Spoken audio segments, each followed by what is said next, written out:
سلامونه نیکې هیلې مې قبول کړئ ملګرو، خدای وکړو جوړ به وئ. نن یو ځل بیا تاسو ته زه ویسه خان له یوې ډېرې خوندورې ویډیو سره حاضر شوی یم. په دې ویډیو کې به تاسو ته د وټساپ درې داسې سیټینګونه ښایم چې تاسو به په ورځني ژوند کې د همدغو سیټینګونو څخه په ګټه اخیستنې سره ستاسو وټساپ ډېر جذاب معلومیږي. راځئ دغه سیټینګونه کوم دي تاسو ته په ویډیو کې وښایم. لومړی به راشئ، تاسو به خپل وټساپ را خلاص کړئ. هر کله مو چې خپل وټساپ را خلاص کړ نو دلته بس په د 3 ډاټس باندې به کلیک وکړئ، دلته په سیټینګز باندې به کلیک وکړئ. کله مو چې دلته کلیک وکړئ لاندې چارټس ګورئ، چارټس باندې به کلیک وکړئ.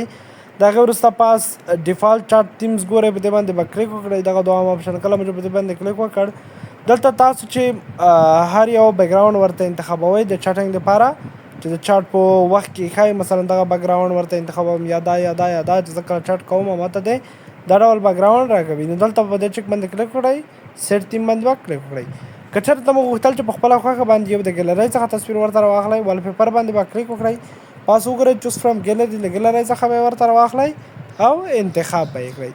زه دلته دغه انتخابوم، ما کلیک کړ چې زه وال پیپر. د هغې وروسته راځم دوهم سیټینګ. کله چې تاسو راشئ خپل وټساپ ته، دلته به راشئ پرایویسي ته. کله چې پرایویسي ته راغلی دلته سټیټس ګورئ، سټیټس باندې به کلیک وکړئ. دلته لاندې وګورئ شیر اکراس فیسبوک، دې باندې به کلیک وکړئ. share your status using account center، په دې باندې به کلیک وکړئ. کنټینیو allow and continue باندې به کلیک وکړئ.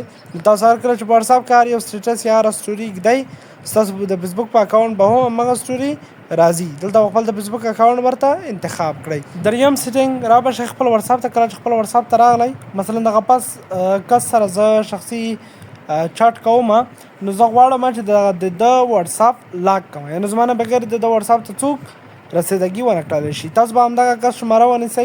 کله مو چې ونیوه پاس تاسو ته 3 ډاټس راځي، په دې باندې به کلیک وکړئ. کله مو چې دلته کلیک وکړئ دلته لاک چاټ ګورئ، په دې باندې به کلیک وکړئ. دلته به تاسو خپل فنګر پرنټ ورکړئ یا څنګه تاسو لیکلي دي یوز پین یا یوز پیټرن هر یو چې تاسو ته لیکلی و نو تاسو به همغه خپل د موبایل کوډ استعمال کړئ. زه دلته خپل د موبایل کوډ استعمالوم، دلته نیکسټ باندې کلیک کوم. نو څنګه شو هغه لاک شو. هغه چېرته پیدا کوئ لږ به د پاسه خوا څخه دغه وټساپ سکرول ډاون کړئ، بیا دلته لاک چارټ به درته راوړي، په دې باندې به کلیک وکړئ.